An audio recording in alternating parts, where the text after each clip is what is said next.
वनवास में है पांडवजन, 10,000 ब्रह्म ऋषि बैठे हुए हैं समीप।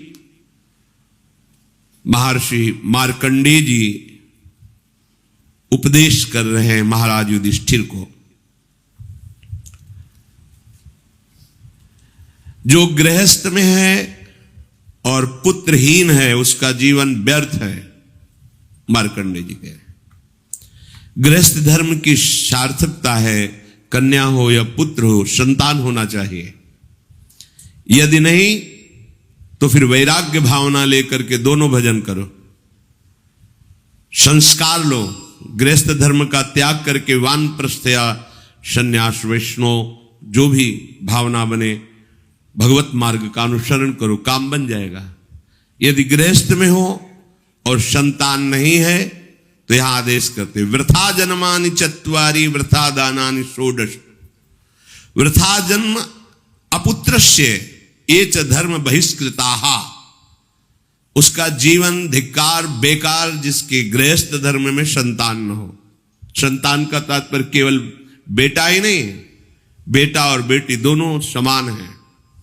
ये जो निकृष्ट भाव बैठा हुआ है, बेटी हुई उदास हो गए, लड़का हुआ थाली बजाओ घंटा बजाओ जिससे बहुत बड़ा, बिल्कुल ठीक नहीं है। ये बेटा होता किससे है? बेटी से ही होता है। तुम किससे हुए हो? किसी मां से हुए हो। वो क्या थी? किसी की बेटी ही थी। कैसी मूर्खता छा गई है, गर्भस्थ बेटी की कोई परवाह न करके उसको, ये क्या है? कितने राक्षस वृत्ति में आ गए हैं हमारी। राक्षस भी अपने बच्चों को नहीं खाते। कितनी राक्षसी बुद्धि। हम सुंदर दिखना चाहते हैं, समाज में सम्मान पाना चाहते हैं, और पाप कर्म कैसा? बेटी है गर्भ में, हत्या करा दो, नहीं चाहिए। तो बेटा कहां से पैदा होगा? वो किसी की बेटी से ही तो पैदा हो रहा है। कैसी मूढ़ता छा जाती है। वैसे भी शास्त्र में स्त्री हत्या करना बहुत बड़ा महापाप कहा गया है। फिर भ्रूण हत्या, गर्भ हत्या, गर्भस्थ शिशु की, उसमें भी कन्या, सर्वनाश। इसके बाद फिर रोते हैं हमने कौन सा पाप किया, भगवान ने हमारा पुत्र छीन लिया। कौन सा पाप किया, भगवान ने ऐसा कर दिया। अरे अपने डायरी में तो लिखा करो कि तुमने कौन से पाप किए हैं।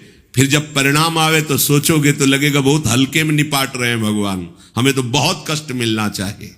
कैसी कैसी निर्दयता बैठ गई हो। हम मनुष्य कहलाते हैं, सदगृहस्थ कहलाते हैं, गर्भ से चलते हैं और गर्भस्थ शिशु की हत्या करते हैं। मान जाओ, ना सत्संग सुन रहे हो, ना शास्त्र स्वाध्याय कर रहे हो, इसलिए तुम्हें पता नहीं कि तुम कौन सा पाप कर रहे हो। ऐसे ये पाप, कुछ पाप ऐसे हैं जिनको वज्र की लीक कहा गया। वज्र की लीक में मिटाल नहीं सकते, तुम्हें भोगना पड़ेगा। जो गृहस्थ है और संतान नहीं है, उस जीवन को सार्थक करने के लिए अपने गृहस्थ जीवन का त्याग करो। तीर्थ धाम कहीं वास की व्यवस्था करो और दोनों मिलकर भजन करो, अपने शरीर को पूरा करो, तो जीवन सार्थक हो जाएगा। अगर गृहस्थ है, संतान है, पढ़ाओ लिखाओ, उसको उसी योग्य करो जैसे तुम्हारे माता पिता ने किया है, तो तुम उस ऋण से मुक्त हो जाओगे। और फिर भी भजन करो, भजन ही तुम्हें भगवान की प्राप्ति कराएगा। दूसरा, जो अपने धर्म से भ्रष्ट हो चुका है उसका जीवन व्यर्थ है। आपका एक धर्म है, सबसे पहला धर्म है मनुष्य धर्म। मनुष्य का क्या कर्तव्य है? अपने प्राणों का भी बलिदान देकर दूसरे की रक्षा करना, और यहां अपने मन को सुख पहुंचाने के लिए दूसरे की हत्या कर देना। कैसा राक्षसी भाव वृत्तियों में आ गया। देखो, अगर कोई माता बहन एकांत मिल जाए तो बस राक्षस जैसे टूट पड़ते हैं। ऐसे स्वभाव, मार दो, जला दो, काट दो। बड़ी दुर्गति होगी, देख लेना, यहां भी होगी। छुपा के भी कर लो, तब कर्म प्रकाशित होगा। जब तुम अपराध नहीं करोगे, अपराध नहीं करोगे, तब वो अपराध तुम्हें फंसाएगा और जीवन भर रुलाएगा। मरने के बाद नर्क मिलेगा। नर्क माने बड़ी जेल है, वो बड़ी जेल, ये छोटी जेल है। जैसे बड़े अपराधियों को बड़ी जेलों में भेजा जाता है, तो विश्व ब्रह्मांड की सबसे बड़ी जेल और वहां के सबसे बड़े जेलर यमराज, वहां दंड मिलता है। आप ऐसा ना सोचिए कि ये सब गप है। गांव में जैसे बात करे तो लगता है गप है, जब जेल हो आते हैं ना तो कहते हैं, एक गांव में मिले थे, कहा था कि अगर रोज 5 जूता कोई गांव में हमें मारे तो हम उसे सह लेंगे, लेकिन दोबारा जेल जाने वाला आचरण नहीं करेंगे। दिखा रहे थे कि देखो कैसे कैसे कष्ट वहां के कैदी भी मारते हैं जो बहुत पुराने हो गए हैं, वो हमको अनुशासन में रखते हैं, ऐसा ऐसा कितना कष्ट। अब वो गया ना तो भोगा, अब माया के कारण स्मृति नष्ट हो गई नहीं, सैकड़ों बार अपने भी भोग के आ रहे हैं नरक। दूसरे उसका जीवन नष्ट है जो धर्म का त्याग कर चुका है। तुम पिता माता से प्रकट हुए, तुम्हारा धर्म है माता पिता की सेवा करना। वयोवृद्ध बेचारे माता पिता उठने बैठने में असमर्थ हैं, आप पैसे कमाने के लिए अपनी बहुली निकल गए, अब वो कष्ट भोग रहे हैं, ना उनको देखना है ना उनकी व्यवस्था करना है, मरने दो तो ठीक है। तुम्हें जब परिणाम आएगा तब तुम भी तो बनोगे ना वृद्ध, तब तुम्हें पता चलेगा। अवश्य में भोक्तव्यम कृतम कर्म शुभाशु। होश में माता पिता सबसे पहले भगवान हैं यदि आप गृहस्थ हैं तो। अगर आप बाल्यावस्था से भगवान के मार्ग का अनुसरण कर रहे हैं तो फिर भगवान प्रणत कुटुंब पाल रघुराई, भगवान व्यवस्था कर देते हैं। वैराग्य मार्ग में लौटकर पीछे नहीं देखा जाता। हमारे भगवान के अवतार मानेंगे महाप्रभु चैतन्य देव, नवयुति विष्णु प्रिया जी माता सची छोड़ के चल दिए। आद्य गुरु भगवान शंकराचार्य भगवान के अवतार मां केवल छोड़ के चल दिया। भगवान के मार्ग में यदि ऐसे चले तो भगवान संभाल लेते, परम पद मिलता है 21 पीढ़ियों को। मां तो बिल्कुल नजदीक है, 21 पीढ़ियों को भगवत प्राप्ति हो जाती है। और शब्द है प्रणत कुटुंब पाल रघुराई, भगवान स्वयं उसके परिवार का पोषण करते हैं। पर यदि गृहस्थ धर्म में हो और अपने माता पिता का त्याग कर दिया, उनकी सेवा नहीं करते, वो दुख भोग रहे, तो नरक यंत्रणा मिलेगी और जीते जी तुम उन्नति को प्राप्त नहीं हो सकते। तुम्हें भले उन्नति दिखाई देती हो, बाद में परिणाम देख लेना आप। तीसरा, जो दूसरों के भोजन छीनने की चेष्टा में रहता है, कैसे इसका धन अपहरण कर लें, कैसी जमीन अपहरण कर लें, कैसे इसकी अव्यवस्था पैदा कर दें इसके जीवन में, जो केवल अपने ही सुख को देखता है उसकी दुर्गति होती है। तीसरा, उसका जीवन व्यर्थ है। जो दूसरों के सुख का अपहरण करके सुखी होना चाहता है, सदैव केवल अपने सुख में डूबना, सोचना कैसे मैं सुखी हो जाऊं, अधर्माचरण करूं, छीन लूं, क्या करूं, कैसे करूं, उसका जीवन व्यर्थ है। और चौथा, जो आए हुए साधु महात्मा अतिथि का अनादर कर देता है, अपमान कर देता है, सारे सुकृत नष्ट हो जाते हैं। ये 4 का जीवन बिल्कुल व्यर्थ हो जाता है। इनको असत जीवन कहा गया है, वृथा जीवन कहा गया है। इसलिए हे युधिष्ठिर, ये 4 दोष कभी हृदय में ना आने पावे। आरूढ़ पतिते दत्तो मन्यायोपहृतम चेयत व्यर्थम तु पतिते दानम ब्राह्मणे तस्करे तथा। बहुत ध्यान देने योग्य बात। जो वानप्रस्थ या विरक्त भाव संन्यास ले लेते हैं और कुछ वर्ष चलने के बाद मैं तो इस पे नहीं चल पाऊंगा लौट जाते, उन्हें घोर नरक की प्राप्ति होती है। कुछ भी कर लो, ये भारी अपराध तुम्हें नरक की प्राप्ति कराएगा। मार्कंडेय जी महाराज युधिष्ठिर को उपदेश कर रहे हैं। एक बार एक सन्यासी जी ने कहा था कि हमने गुरुजनों से सुना है कि यदि वचन से संकल्प ले ले कि बस अब कुछ महीने बाद हम सन्यास ले लेंगे और विरक्त होकर भगवान का भजन करेंगे, और यदि वो ऐसा नहीं करता तो उसे चंद्रायण व्रत रहना चाहिए, तब उस पाप से मुक्त होगा। चंद्रायण व्रत कहते हैं प्रतिपदा को 1 ग्रास, द्वितीया को 2 ग्रास और अमावस्या को 15 ग्रास, फिर नीचे घटाते चले जाओ 14, 13, 12, 11 ऐसे पूर्णिमा को पूर्ण 1 महीने ऐसे उपवास रहने से हम सन्यास लेंगे। इस बात के अपराध का, उसको सन्यास लिया नहीं, केवल घोषणा कर दी थी। और जो सन्यास ले लिया या वानप्रस्थ, वानप्रस्थ कहते हैं पत्नी के सहित विरक्त होकर भजन करना। गृहस्थ में थे, अब निर्णय कर लिया कि अब आजीवन हम ब्रह्मचर्य रहेंगे और भगवान का भजन करेंगे, धाम तीर्थ वन आदि में रहकर वो जीवन में दोनों भजन करके भगवान की प्राप्ति में लगा, उन्हें वानप्रस्थ कहते हैं। सन्यास जो पूर्णतया वैराग्यवान होकर केवल भगवान के आश्रित जीवन। सन्यास मार्ग में माता पिता परिवार का दिया हुआ कुछ स्वीकार नहीं किया जाता, उनके द्वारा भरण पोषण नहीं स्वीकार किया जाता। अगर स्वीकार करता है अपने धर्म से भ्रष्ट हो जाता है। ये मनमानी आचरण, न शास्त्र स्वाध्याय है न सत्संग में श्रद्धा है। मनमानी आचरण से अध्यात्म मार्ग प्रकाशित नहीं होता। जिसने सन्यास ले लिया और वो फिर गृहस्थ में लौट जाता है कि अब हमसे तो होने वाला नहीं, तो उसे आरूढ़ पतित कहते हैं। आरूढ़ पतिते दत्तो मन्यान योपहृतम चयत, उसको दुर्गति प्राप्त होती है। इसलिए होश में ये मार्ग ऐसा नहीं अब हमारा मन नहीं लगता, अरे अहो भाग्य है कि तुम्हारे भाग्य से विषय भोग मिटा दिया भगवान ने, तुम्हें परमार्थ का मार्ग दे दिया। जिसको छोड़ना कठिन है भगवान ने उसे काट दिया, चलो मेरे मार्ग में चलो। हम मनमानी आचरण नहीं, बिल्कुल नहीं।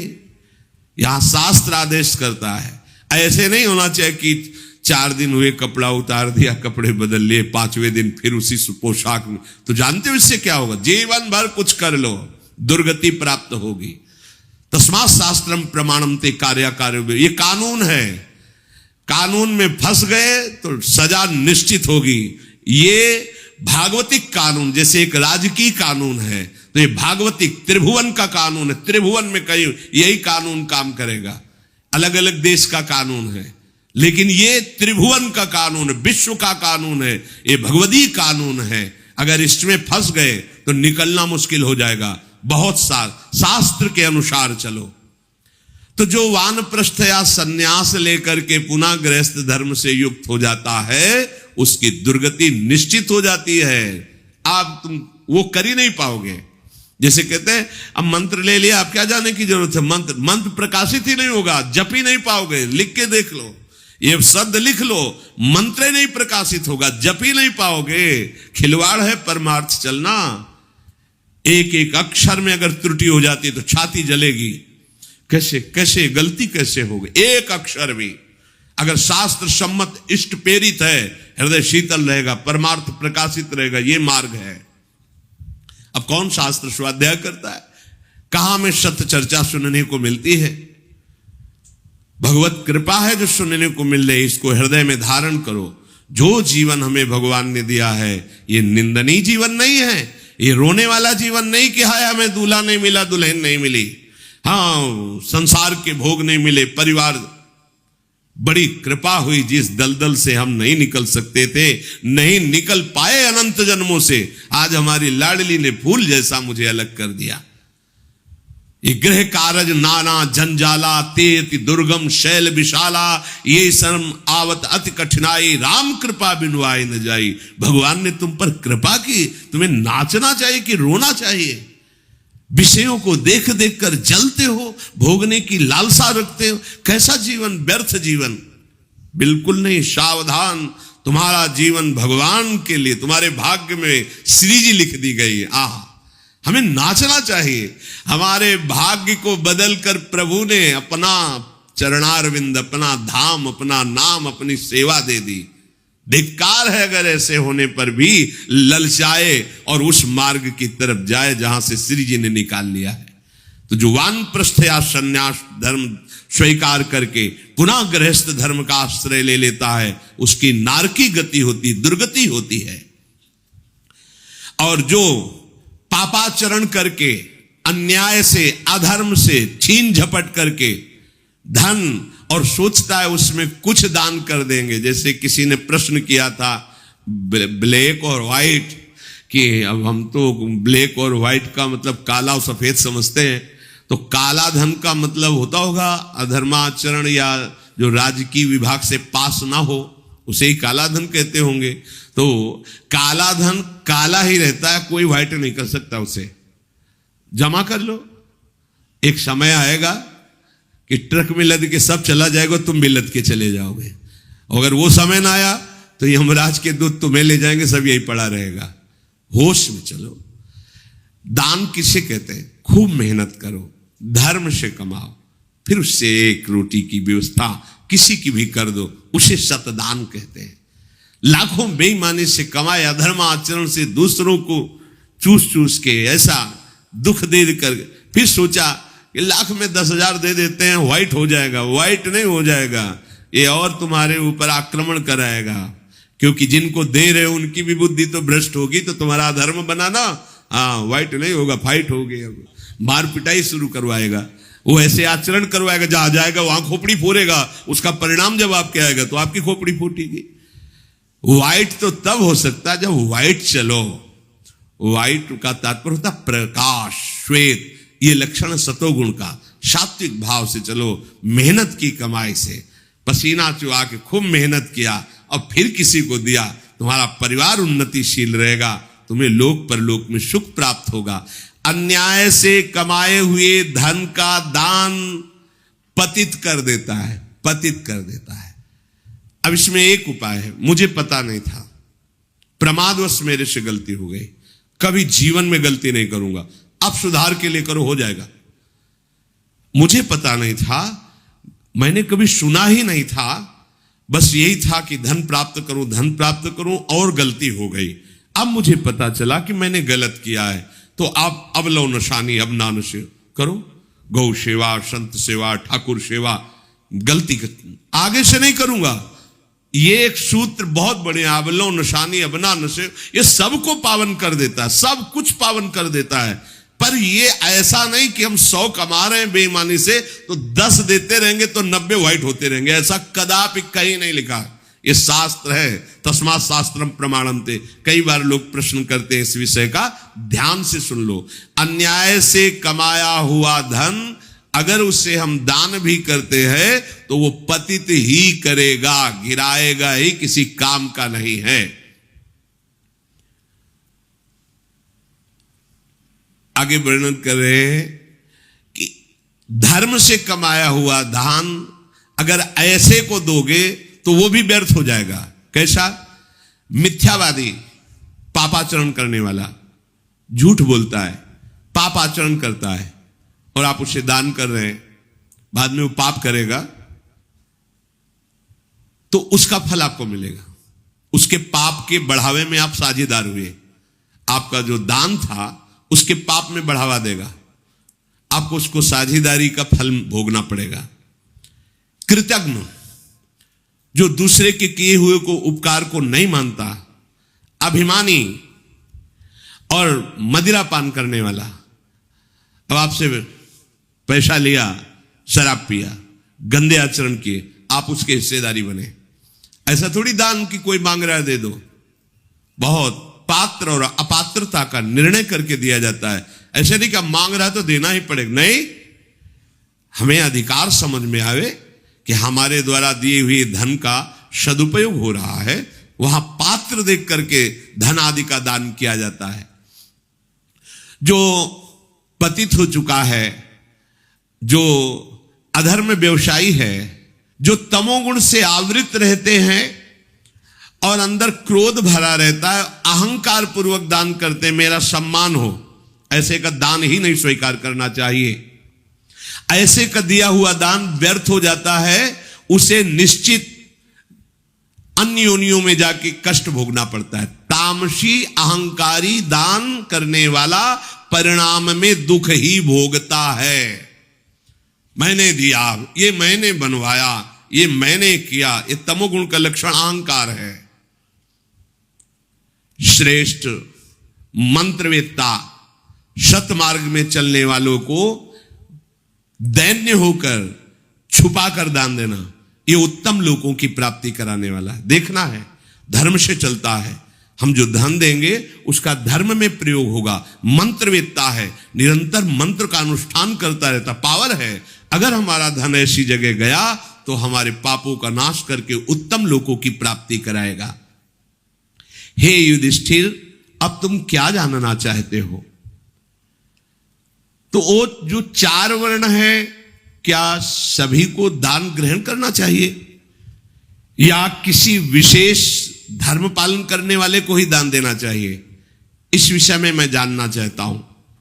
मार्कंडेय जी ने कहा, राजन, जो साधु, महात्मा या गृहस्थ खूब जप परायण है, सदैव धर्म से चलता है, शास्त्रों का स्वाध्याय और उसके अनुसार आचरण और वेदत्रयमयी नौका में स्वयं बैठकर दूसरों को उतारने की सामर्थ्य रखता है, अर्थात धर्म शास्त्र के अनुसार चल के खूब भजन परायण, खूब साधन परायण है, कहीं कोई पापाचरण नहीं है, ऐसे को यदि दान दिया जाए तो वो तार देता है।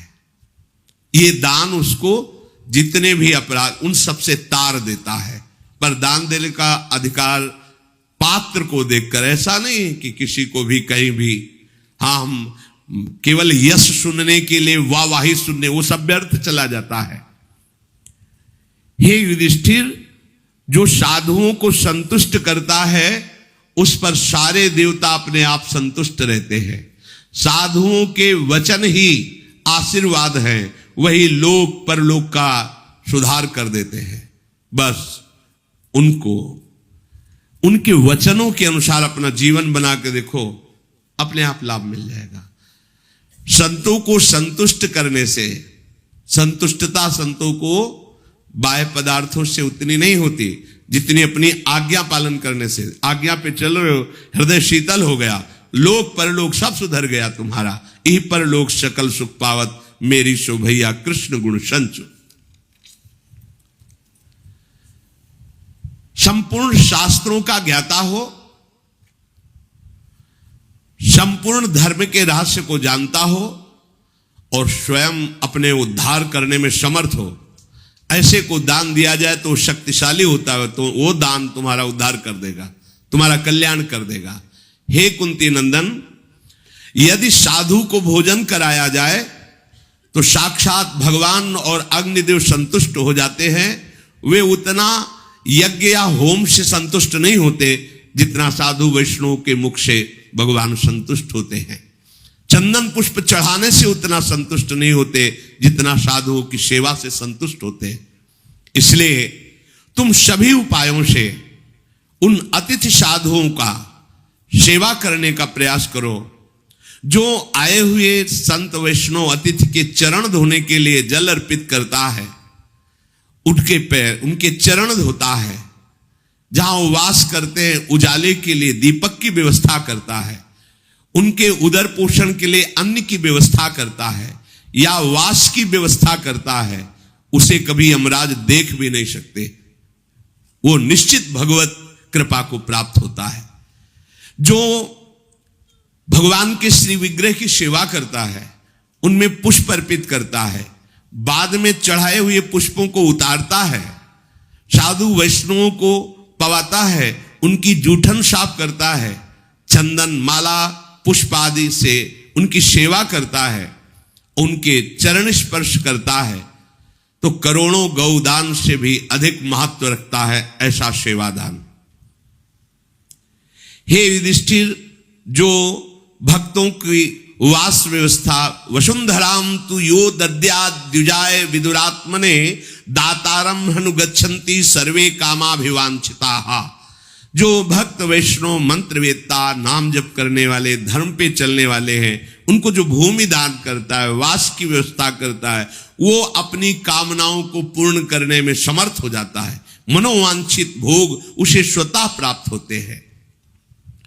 यदि कोई रास्ते से थका मांदा आ रहा है और बहुत भूखा है और वो तुमसे पूछता है कि मैं बहुत भूखा हूं, क्या मुझे भोजन मिल सकता है क्या, तो चाहे जो समय हो, कि हमारी तो रसोई का समय खत्म हो गया, अब तो नहीं मिल पाएगा आपको भोजन, कदापि नहीं, चाहे जो समय हो, बुद्धिमान को चाहिए कि बहुत बड़ा सुकृत का अवसर मिला है, तत्काल उसको स्वादिष्ट अन्न पकाकर उसको पवाए, तो अन्नदाता को जो इच्छा करेगा उसे प्राप्त हो जाएगा। कोई भूखा ऐसे, वो साधु है कि नहीं, इससे मतलब नहीं, वो भूखा है, थकित है, पूछ रहा है मैं कई दिनों से भोजन नहीं, मुझे भोजन मिलेगा क्या, कहीं भोजन मिलेगा क्या, हाँ हाँ आप बैठिए, तत्काल आप रसोई चढ़ाइए, कुछ ना कुछ उसे बना करके पवाइए। हाँ, तो इससे क्या होगा, यहां कह रहे जो चाहोगे तुम्हें प्राप्त हो जाएगा, क्योंकि उसके हृदय में भगवान बैठे हुए हैं।